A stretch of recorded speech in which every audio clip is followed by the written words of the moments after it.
January 2004, we were at 14 million a month. We went from 0 to 1,500 sales a day in 12 months. That was exciting. It was private jets and Range Rovers, and we went like crazy. Ladies and gentlemen, we have a very special guest, one of the godfathers of the affiliate marketing industry, Tom Beaulieu. Perfect. That said well. Got it. Nice. That said well. You've done a lot of things in this space, in the online marketing space since... I've been in online marketing since 2003. What was my first online campaign? What did you do before you were online? I had a little graphic design business and things before that we won't talk about. And how? Okay, this is online business. How did you land on the internet to start making money? I had a friend of mine stop me in a parking lot and tell me they closed down his diet clinics. And so he said, let's start selling diet pills on the internet. That was January 2003. We opened up our first online marketing business selling Benjamin. We did $25,000 that month doing online ads and email. Where were you advertising? We're advertising, get your diet pills here today. I mean, like, obviously not Facebook ads weren't a thing. I was buying ads, buying some email spam from people, getting people to do emailing. Anywhere you get traffic. Anywhere we could get traffic. And so from January, we did 25 grand. In July, we were at 700,000. And then we changed the business model and we started giving away free websites. Amazon wasn't doing that yet. So we gave away people free websites and let them do arbitrage on their websites so that they could generate their traffic. We put the website up for them. And so now I had thousands of people with their own website in this one category of diet pills. So if you searched the diet pills, we showed up from page 1, 2, 3, and 5, all the major pages. We were right there in the top listings, and indirectly we got all the traffic. By January 2004, we were at 14 million a month. So it was kind of fun. How long did that business run for? It lasted for 14 months. 14 months. In 14 months, we did $42 million. In March 2004, the federal government confiscated $5 million and put us out of business, said we were facilitating drug sales. And we were like, and what? Now you see weight loss supplements. Weight loss is everywhere. So everything that I did is now legal. Amazon's doing it. Mark Cuban's doing it. Boner pills, if you want to get Hims, Romans, it's all exact same business. It's an online sign up with a doctor consultation. What we didn't have then is video wasn't available like this. You couldn't do a video consultation yet. I was researching how to do video consultation so we could be 100% compliant. Yeah. But that didn't work. So they took my money. And then... what was the biggest thing you learned from that? That you can. That there's just buyers and sheer volume is insane. The amount of volume that you can do and how much it is. We went from 0 to 1,500 sales a day in 12 months. That was exciting. You know, it was private jets and Range Rovers, and we went like crazy. It was cool. And then all of a sudden I was broke. You know, I had the little bit of money that was left behind. And I asked my attorney, what do I do now? And he said, you know, you should go talk to these guys that do this class action stuff. And I went and met with a couple of lawyers at their fancy country club. And they told me they bought 1 million emails and were going to get rich. And I told them they were idiots. I said, what are you doing? And within 2 weeks, we started an affiliate network for them. I warned them that I was potentially under indictment. And I told them, we're going to do this, and you're going to pay me a fee to do it. And that was the beginning of the mass tort litigation marketing. So everybody at all these conferences needs to say, thank you, Tom. That's how we ended up in mass tort. John's doing mass tort. I've benefited greatly from But it was the beginning of all mass tort marketing. It was birth control. And that's what we started. And Back then, leads were $25. Okay. For highly qualified. Well, qualified by a form. Yeah. It was form. And I did disqualifying forms, which needs to be more happening now. Instead of always driving for a yes, drive for a no, because you'll get a higher qualified lead, which is more valuable to an attorney. It's a very different marketplace selling to attorneys than selling to an insurance or solar or any of these other things. Attorneys don't have the bandwidth to let things fall on the floor. You know, they get very expensive and you want good. And all of this new generation of internet marketers who's doing legal is attempting to drive yeses like they did in other programs. And they should always be trying to disqualify. Let the people disqualify themselves. Give me an example. So any product, I don't care what it is. Do you have A, B, C, or D? I only want A and D. So the other two automatically are disqualified. And you never say to somebody, oh, well, you don't qualify. You say, if you qualify, we'll call you. And as soon as they're qualified, of course, you're going to call them instantly. But that now lets the consumer self-eliminate. You're getting rid of that shit. You're going to get less fraud, higher quality. It's going to be more valuable, and the client is going to be happier. So you filter out. You filter out. And it's negative questions. The negative questions make for a better qualified at the other end. Have you found a way to build a business out of this qualified traffic? Because I know from personal experience of running mass tort offers, sometimes 90% of your clicks aren't actually qualified and they self-filter out. Depends. There's some right now, as we've been talking about, if you're in mass torts over the last 3 years, primarily what you've done is something to do with cancer. There's always been Camp Lejeune, talcum powder, Roundup. Right. They're all cancer, old people with cancer. There's a secondary market for that where people who have been diagnosed with lung cancer, who had a job in the Navy, but they didn't fit in this big case. There's one-off cases, and they're worth something $300,000 to $1 million, $300,000 to $1 million. And so we're signing them up now, and we're working with firms like yours saying, all right, what are you sitting on? Put this question in the path. Find out what kind of cancer they have. Oh, you have lung cancer?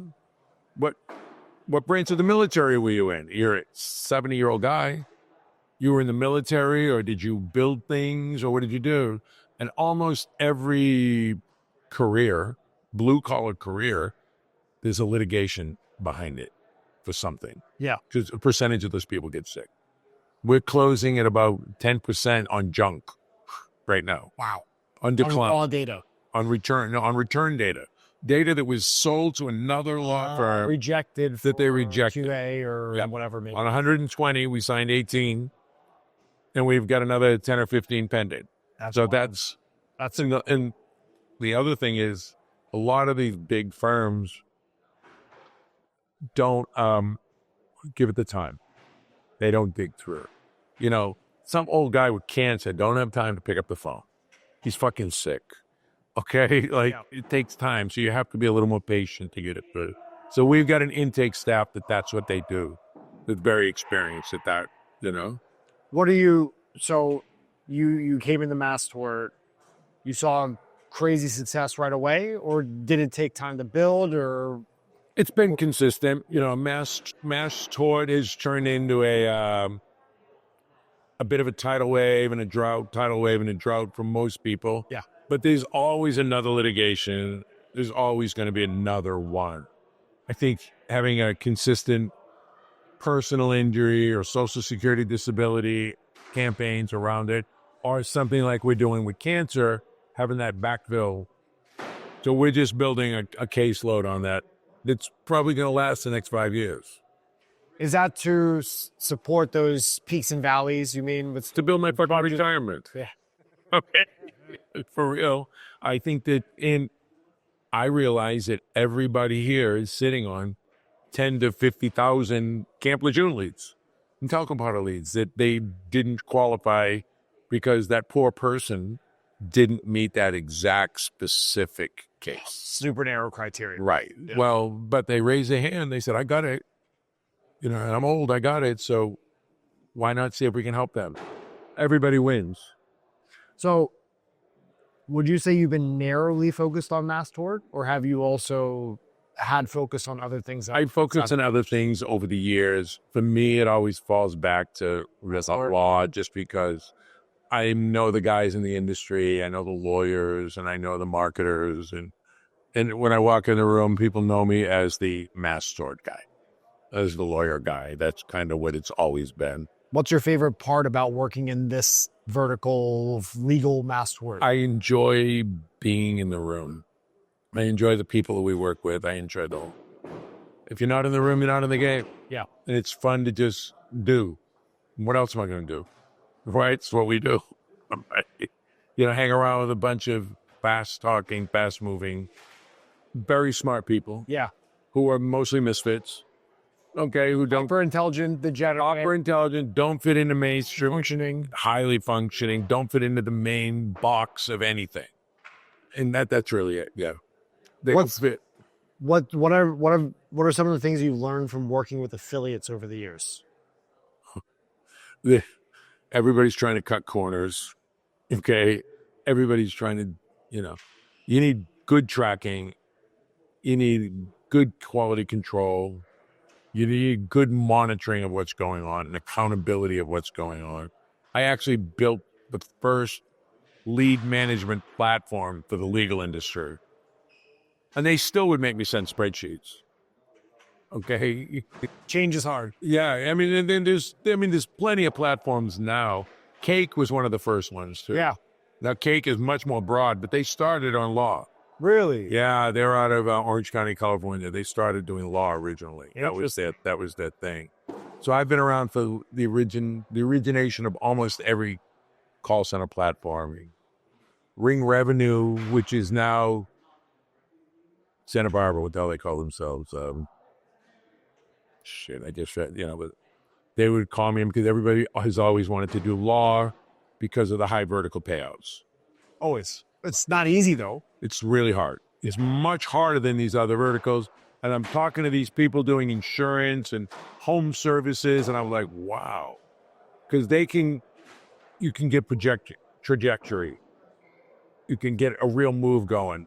And mass torts is a bit fits and starts, especially mass torts. You got to project out your... You got to make sure you got money to carry. And right now, mass tort is not what it has been. Some of it's because of affiliates. How to move locations because they're shutting down the event, but we're going to jump right back into it. So, Tom, what are some of the biggest changes you've seen in the industry of lead generation, calls, monetization data? In the legal space, what I've seen is like what I started to say is affiliates cutting corners and not trying to be compliant. Like this is a fast moving crowd of people who, as you said, high functioning, who want to get by it. So there's so much more compliance issues now that we have to worry about, and so much more data, monitoring your data. And not only that, all your clients know what they got too. So they can look at data now. It used to be you could just send shit through and it would go. Yeah. Now everybody knows what they got. Everybody's monitoring. They got all more transparency. So much more transparency. That's the right way. It's so much more transparency. Which is better, to be honest. Well, for business. We were talking earlier that, there's a lot of these data guys are going to get jammed up right now. The data guys are going to, people that aren't original source. Their business ends in 2 weeks. Yeah, it ends. I was speaking with someone last night at the bar, and they've been a broker for years, like probably 15, 20 years. And they're like, yeah, I'm trying to learn media buying. I'm like, you could do it. It's a whole nother business though. Well, and I probably should have scheduled better to go with you guys, because I'm realizing that that's the powerhouse now. The media buyers are going to be the power. I think there's a lot of value in the media buyer, but because the way the industry is structured with often the payout by the time the publisher touches it, it's a fraction of what it should be. That incentivizes bad behavior and greed. And I had a meeting today with with the firm here, and we were talking about personal injury leads, and they were like, unless you're the original source, we're not taking it from a second, third party. Because they're so sophisticated, they can look at the quality, and they can, is it degrading? Is it getting better? What is it? And so if you don't know the source, you can't track back to the landing page. You can't track back to the email. You can't track back to the message. Where did it come from? Right. So you see a lot of networks getting wiped out, or more specifically aggregator or brokers? I think aggregated brokers are going to have a lot more problems now. That's why I'm starting to bring some 2D stuff in, which is direct media buy stuff. Pure inbound, straight inbound. And people are like, oh, TV, but it's pure inbound. The challenge is pure volume. So if it works, you got to be able to hit the gas, right, and crank it. And I think that's where I'm very fond of the voice AI done correctly. With an inbound. There's zero issues. With an inbound. Done very correctly with an inbound, not insulting. This is not Sally, the inbound fake robot. Just be very clear. I am your virtual agent. I'm here to help you. Ask 2 questions, maybe 3. Move it on to a live agent. So all of our friends who've got agents and call centers, it's just going to have to, it will reduce the requirement for quite as many agents, but you still need real people. Most people are not comfortable, I don't think, with just automation. Yeah. Okay. You work with a lot of direct buyers, specifically lawyers. Speaking in general of working with direct buyers, what have been some of the most successful ways to create those relationships, and what are the challenges that come with managing direct buyer relationships? The best in the room, you got to be in the room, especially in the lawyer world. The lawyer world are very much, who are you? Who do you know? Who's your friends? Who you get recommended? For me, we get recommended because I've been in the industry so long. I've seen people show up at the lawyer conferences. It's really hard. Okay. I showed up when I met you. That was my first comment. Oh, yeah. Okay. For attorneys. They're really hard guys to get to meet. Yeah, and no one want to talk to me. They're kind of cold. They're kind of, once you get a couple of intros, then it starts. And, they're just like anybody else. They're just people who happen to be lawyers. So humans. Who means that they're probably less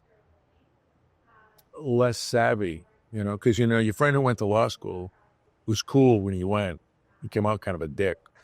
Okay, it just is. It just is. But, I think the integrity of the whole thing and how you meet somebody, and if you're there, it's consistency, being in the room. Which I'm always in the room. I try to always be in the room. If you're not in the room, you're not in the game. I get this question a lot because I'm friends with a large network of affiliates. A lot of guys that find me on these YouTube podcasts just like this. And they always ask, how do you meet buyers? And then when you're there at these conferences, what are some tips for not working in the room, but building those relationships?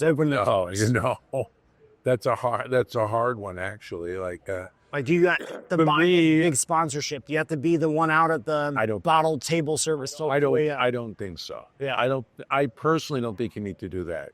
I see a group of guys that are always at everything. They're getting quite a bit of business, I'm sure. I try to go to all the primary events and get to know people. And again, it's about your integrity level. I mean, the partners that I work with now with the email agency, we've gotten so much business because I have long-term reputation with some of these firms. It's a phone call. It's not even a sale. Yeah, well, yeah. I got a call says, who we use? I says, well, we use email agency for this, and I know they last many tens of millions of dollars last year in business because I've been in the room with friends for years with one client. Yeah, it's cool. Well, because you said so. So a lot of that, you said so. Lawyers are very odd breed. It's particular. It's a different kind of person, yeah. But just like here, this is a very interesting crowd of people. It's unique. I try to explain to people what we do for a living, and they're like, what? Okay, they don't understand. Right. Well, I'm going to a drinking party now, pretty much. What do you think our industry as a whole, because really like the mass tort attorney conference is just a subset of affiliate marketing, more or less. Right. Do you think this is a very unique type of industry compared to Affiliate marketing? yeah, as a whole? Oh, yeah. I think for me, I get really excited when there's 2,000 people there and I go, that's the fucking industry. That's almost really the It's industry. everyone. It's almost everyone. Yeah. Yeah. You go to affiliate, the biggest affiliate summit I ever went to was 8,000 people. But it's like, that's almost everyone. Every person showed up. So every spam, every email, every banner, everything is run by Someone and ever. a small group of people. It's pretty loud, right? There's internet. Yeah. I mean, you think of the internet as being this global thing, but really all that, what I explain to people that don't know what we do, that every ad you ever see on anything you open really comes from an affiliate, whether it's an article, whether it's an advertisement that you see, Influencer. or it's an email that you get, and now it's the influencer. Yeah. All of that has a revenue attached to it that you don't understand. You just don't understand where it's going, but that's where it all facilitates and comes from. What's some advice you have for a newer publisher or affiliate that's trying to make their way in this space? And right now, let's say they're just running link out traffic, they don't own anything. Integrity. Be in integrity. Be in integrity. That's the whole thing. Do the right job, do it the right way, and partner up with the people that are doing it right. The right tracking. Their tracking's available now. The tools are all there. And somebody who's just a good copywriter can actually make money. All right. Somebody who can just create simple content now can make money on simple things. It's interesting. If you want to go big, you just, pick your market. Find something that interests you, that you can learn about to share. That's all. I don't care if it's fishing. Learn about fishing and be the best guy at promoting fishing. And it works. Law is a unique thing, but look at how many people we saw this week here that are doing so many different types of things. I saw a lot of insurance. The what do you call it? The open enrollment guys are now looking for what's next, right? I heard a lot about home services, which is actually got a lot of variable niches to it. Whether it's windows or floors or it's still all considered home service. Right. There's a lot of that. I had some guys tell me, oh yeah, we do mass tort. And I asked them who they sell to. And they're, that buyer, they don't convert well. So we're selling to this buyer. And I told them that you must be selling shit. Because true buyer that does quality has to screen out the garbage. So why would, it just didn't make sense to me. Actually, I didn't talk to the kid again. I go, fuck off. I have no time for you, okay? You don't understand it, and you don't know who we're talking about. I'll see you later. That's all. So, I don't know. That's kind of that. There's a lot of opportunity. What's been the hardest lesson you've learned the last 5 to 10 years? Save your money. Don't be an idiot. Save your money because, it's going to come in waves. It's going to swing in, swing out. I've had big years and slow years and big years and slow years. Pick your niche and get good at it. And stay in that niche. And work with the other people that treat you well in that niche. That's what I think that's, What's been make good friends like some of the friends we had. Like the guys that are solid. Even if they're a little crazy. Doesn't matter. It's okay. Simple. It takes a lot to make it happen, okay? Just doesn't happen for everybody. You have to make it happen. I don't care if you're in construction or you're in league jet. Watch who's making the money, the guys with the energy, the guys that aren't afraid, the guys that step out on the other side of whatever it is. It's just balls to the wall. What are you most proud of that you've done in this industry?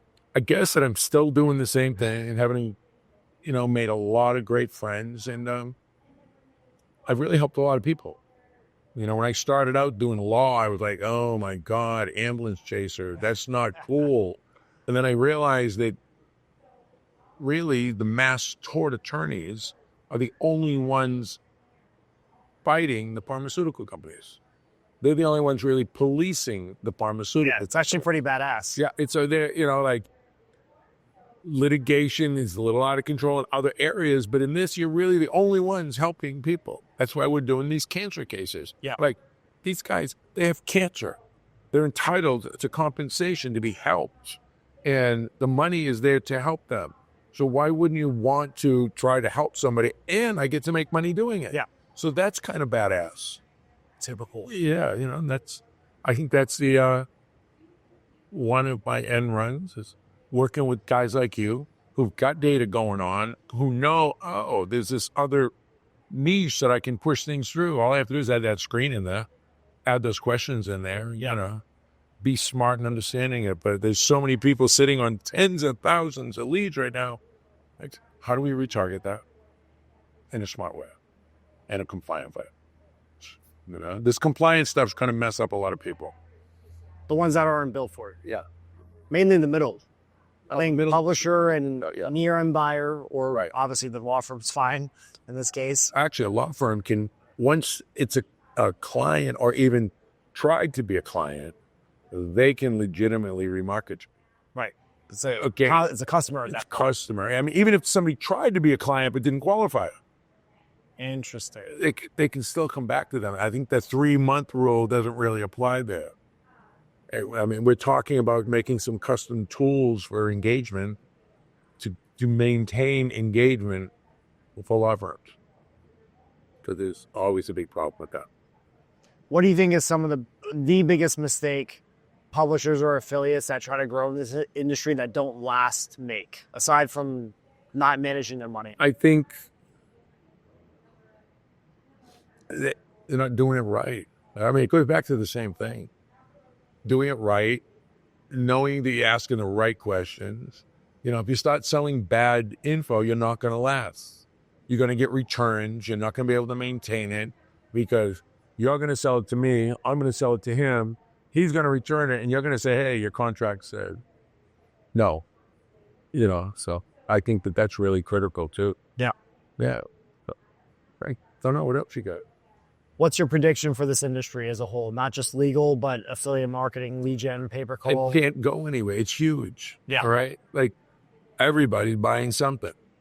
All right. Everybody's buying something, and everybody is. It's just getting bigger and bigger. Okay. I don't care if you're 90. You got a mobile phone now. Yeah. Right. So I think it's more mobile first, And a Facebook account. Yeah. Oh yeah. Well, old people have Facebook accounts. Yeah. Yeah, because they want to see the grandkid. But mobile first. I argue with developers, designers to go mobile first because I don't care about the website. I don't care about the computer. Look, it should always work best on a mobile phone. Because 90% of all people look at a mobile phone before they look at anything else. So I personally don't like dynamically fitting websites. I say you just build it. Build it for fit a mobile phone? Yeah. Oh, and it'll fit in a computer. They'll figure it out, yeah. Yeah, exactly. So I argue a lot with developers about that. Because sometimes I'm too progressive. Sometimes I'm ahead of the game.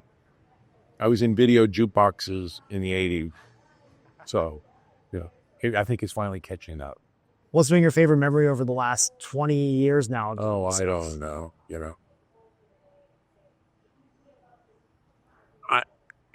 I think the time when I came out of the conference and there's 8,000 people, I went, this is fucking shit. This is amazing. I literally go home from conferences going, I'm so excited. I was exhausted, but I'm so excited because everybody's there. That's everybody in the industry. Everybody really making it happen.